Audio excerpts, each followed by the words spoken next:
așa că nimeni nu se aștepta la ce era pe dedesubt. Drumul Mătăsii a fost o rețea uriașă de rute comerciale care lega Asia de Europa,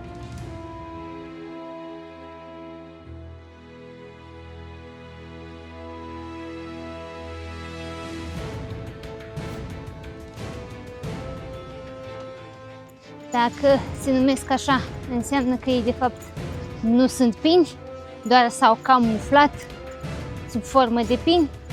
Asta e întrebarea mea.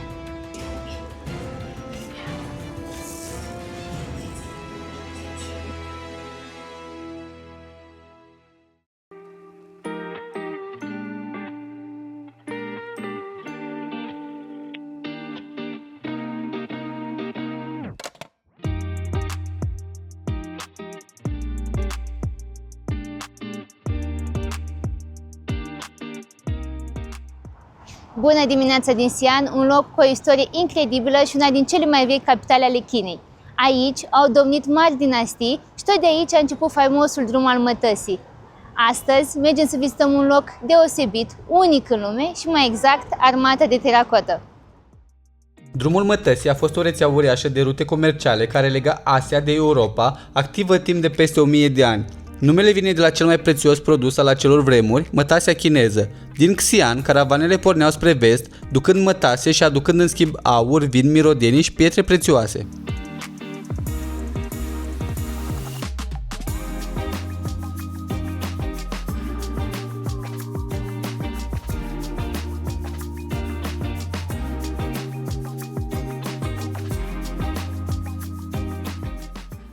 Pentru a ajunge la Armata de Teracotă am luat un autobuz de lângă hotelul nostru care a costat 30 de yuan de persoană.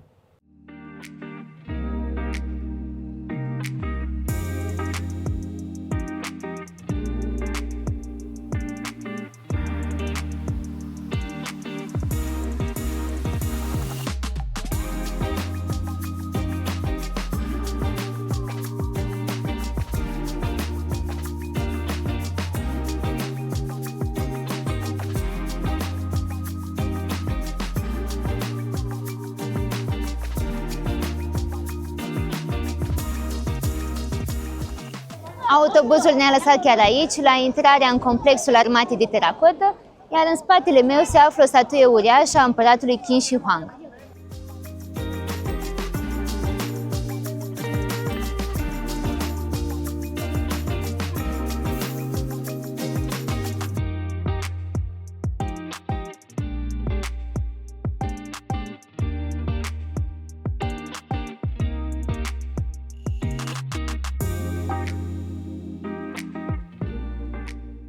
Intrarea se face pe bază de pașaport după achiziționarea biletului. Noi am dat 120 de yuan de persoană și chiar dacă este 9:30 dimineața, se pare că deja este destul de aglomerat.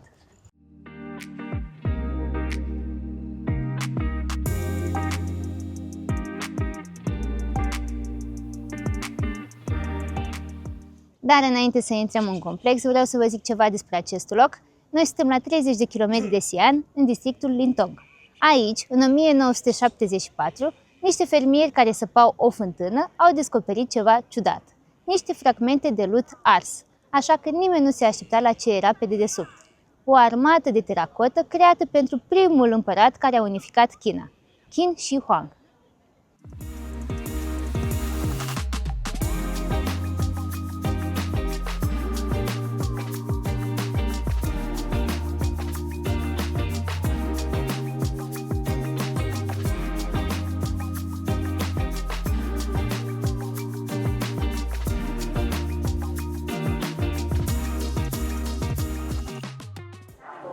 Muzeul este împărțit în diferite zone, groapa 1, 2 și 3, da, știu, sună puțin ciudat, dar fiecare are o altă poveste și un rol diferit în formația armatei.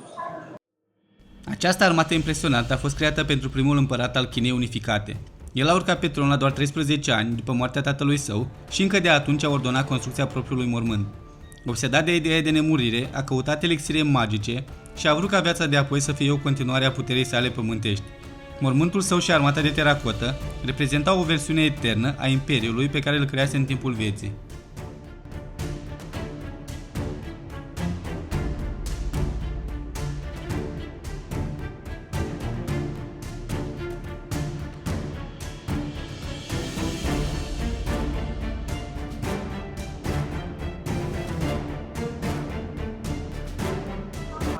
Aici este groapa cu numărul 1, cea mai uriașă, unde se găsesc sute de rânduri de soldați, gata de luptă chiar și după 2000 de ani.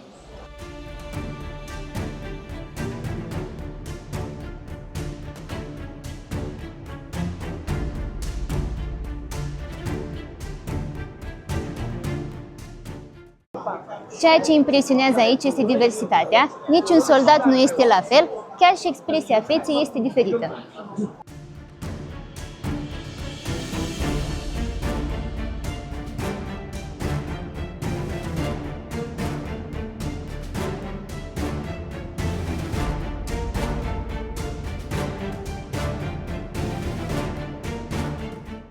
Dacă vă uitați atent, multe statuete sunt crăpate sau incomplete. Ele au fost distruse în vechime, iar acum sunt refăcute bucățică cu bucățică. După moartea împăratului, complexul a fost incendiat de trupele rivalului său. Restaurarea continuă și astăzi, un proces meticulos realizat de arheologi din întreaga lume.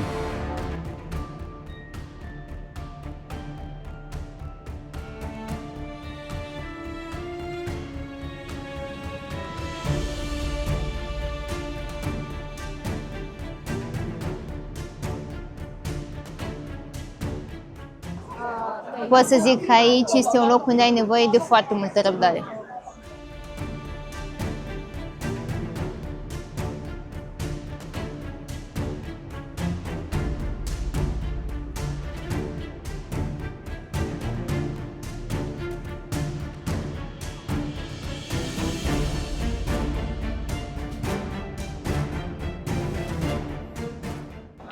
Este interesant câte detalii s-au păstrat de-a lungul timpului, deoarece fiecare statuie spune o poveste în sine.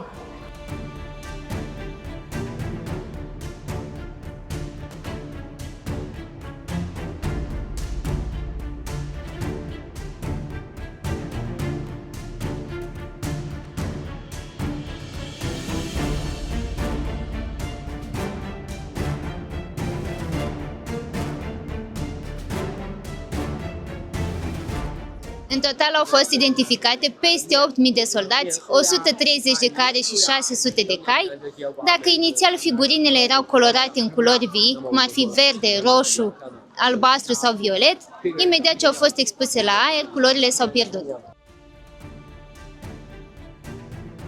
Procesul de dezgropare a armatei de teracot a fost o adevărată cursă contra timpului. Săpăturile au început manual, strat cu strat, pentru ca statuile vechi de peste 2 milenii să nu fie distruse.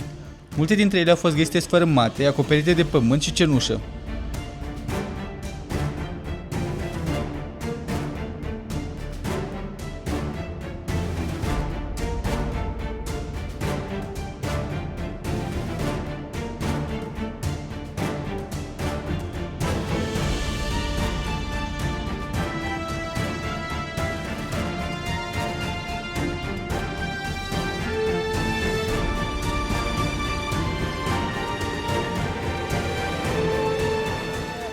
Mă gândeam acum dacă într-o zi de marți, în luna octombrie, locul acesta este atât de aglomerat, vă puteți imagina cum arată într-o zi de sâmbătă sau duminică, în timpul verii.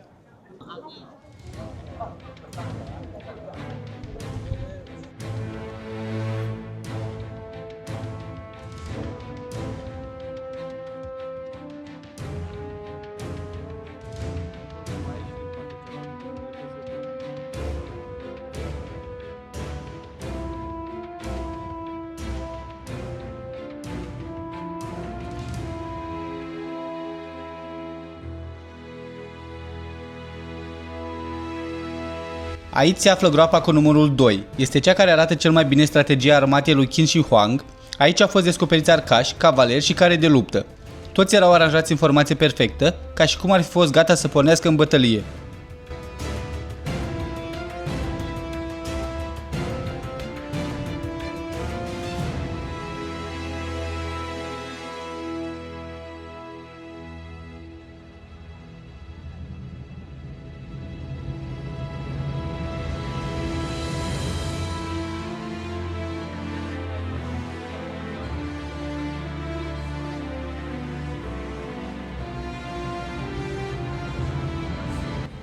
Cum am spus la început, fiecare soldat pare să aibă trăsături distincte. Expresie, urechi, linia maxilarului, forma ochilor și gurii variază considerabil. Un studiu de la University College London a examinat urechile a circa 30 de figuri și a constatat că nu există două urechi identice, ceea ce sugerează intenția de individualizare a figurilor.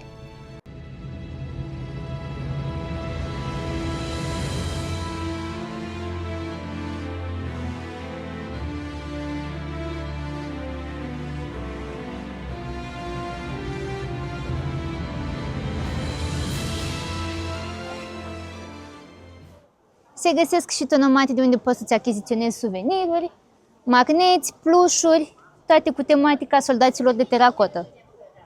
Foarte drăguț. Nu știu ce preț au, dar sunt drăguțe.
În această sală de expoziție sunt prezentate cele mai bine păstrate statui și obiecte descoperite în timpul excavărilor.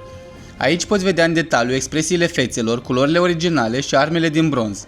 Multe dintre aceste arme s-au păstrat într-o stare uimitoare, datorită unui strat protector aplicat acum mai bine de 2 milenii. În această zonă au fost descoperite și figuri de muzicieni, dansatori și acrobați, oameni care în vremea împăratului animau ceremoniile și spectacolele curții imperiale.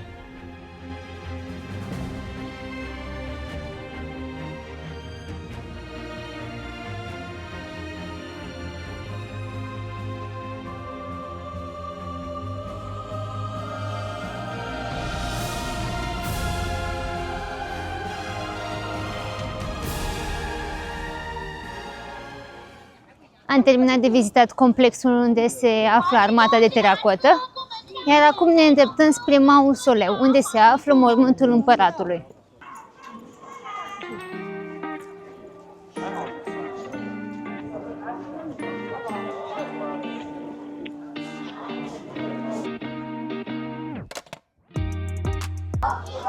Se găsesc sucuri de rodie, gustărele, frigărui, porumb pe grătar,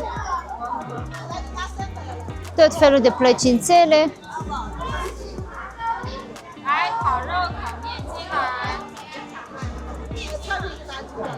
cârnăciori dulci,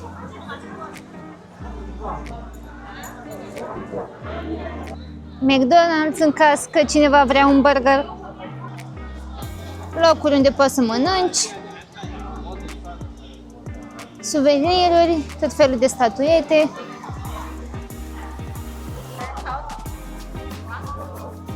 Și magneți, Starbucks.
Hai, poate ce-am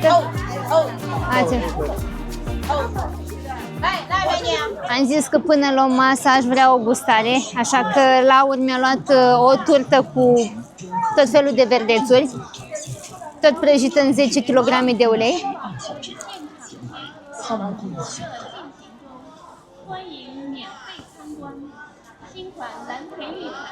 Este bună, numai că are foarte mult ulei. Nu este sărată, ca o turtă.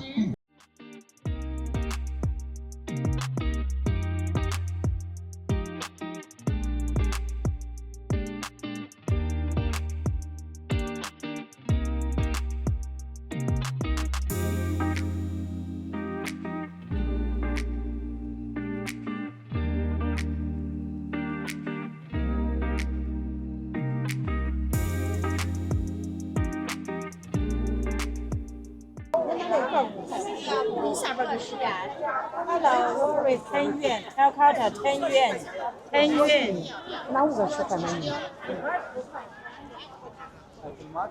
Toată lumea încearcă să vândă ceva și efectiv ești acostat din toate părțile, nu mai știi pe unde să mergi.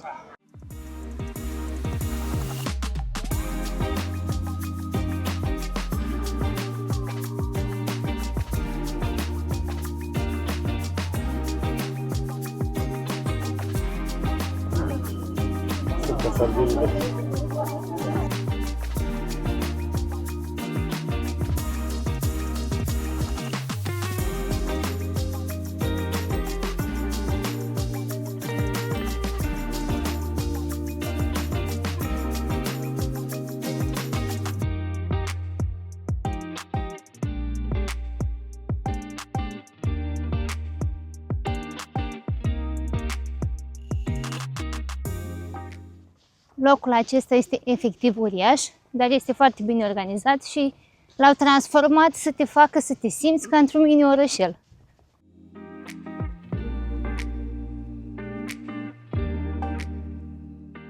Dacă dădeam 15 ioane, acum mergeam cu o mașinuță până la mausoleu. În drumul nostru spre mausoleu am găsit acești copaci, mai ciudați aș spune eu.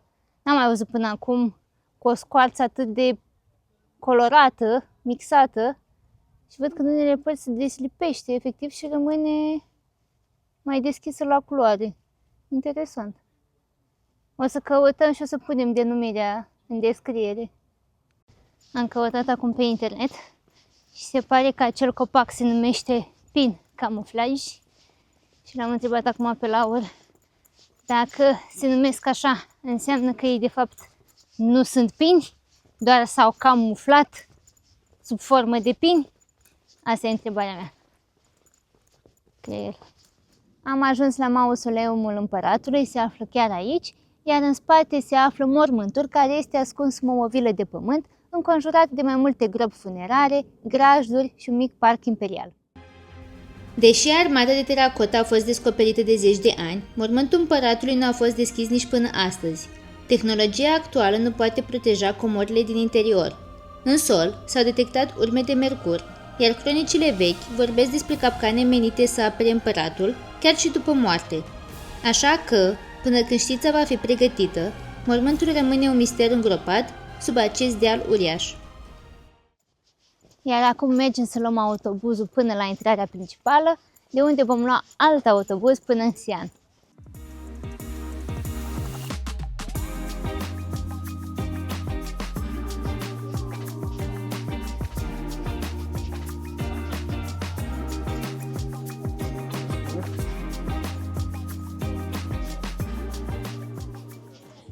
Dar înainte să plecăm, am vrut să vă zic că a fost uimitor să avem în fața noastră o armată care a fost construită acum peste 2000 de ani și care continuă să-și apere împăratul.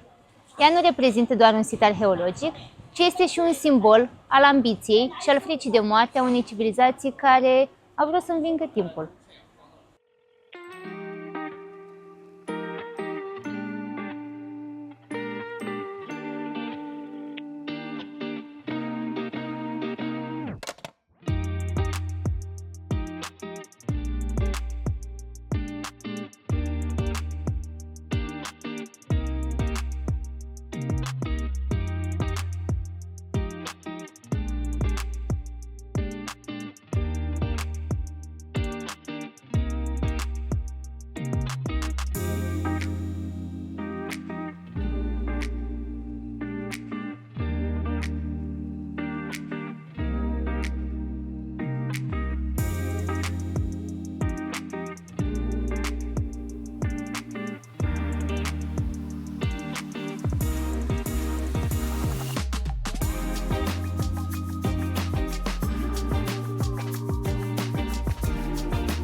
am pocnit din degete și ne-am teleportat la masă. Din păcate nu s-a întâmplat chiar așa, noi am făcut încă o oră până aici, așa că am decis să mâncăm într-un mall de lângă hotelul nostru. Noi ne-am comandat un dry pot cu creveți și ce înseamnă acest lucru? Se aduce la masă o oală fierbinte cu toate ingredientele în ea și se pune pe acest suport care are încălzire prin inducție și se menține caldă.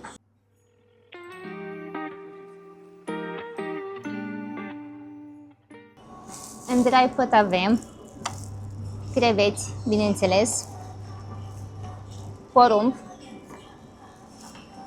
cartofi, iar acesta este gluten și are un aspect mai buretos. Pe toate acestea am plătit 128 de yuani.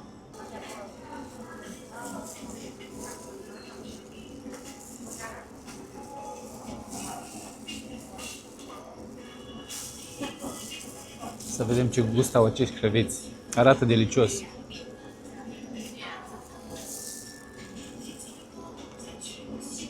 Sunt foarte buni.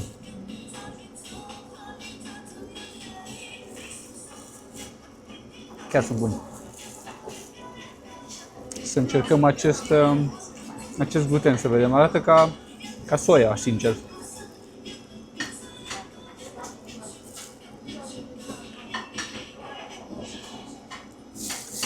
Și gustul era ca și soia. Mie îmi place, e bun.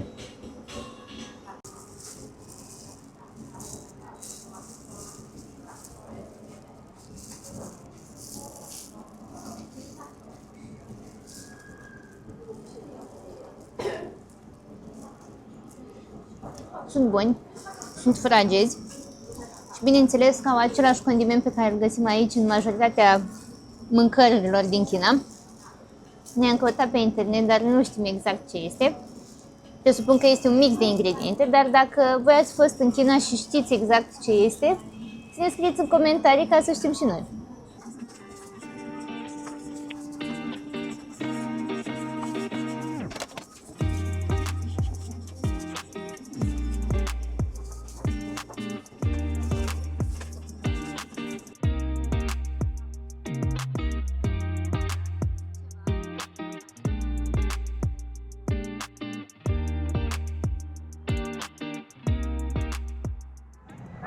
Încheiem această zi frumoasă tot din locul din care am plecat, mai exact de la Bell Tower. Pe vremuri, clopotul era folosit aici pentru a anunța începutul și sfârșitul zilei și pentru a marca închiderea și deschiderea porților. Așa că dacă v-a plăcut vlogul de astăzi, nu uitați să dați like, share și subscribe și ne vedem în vlogul următor.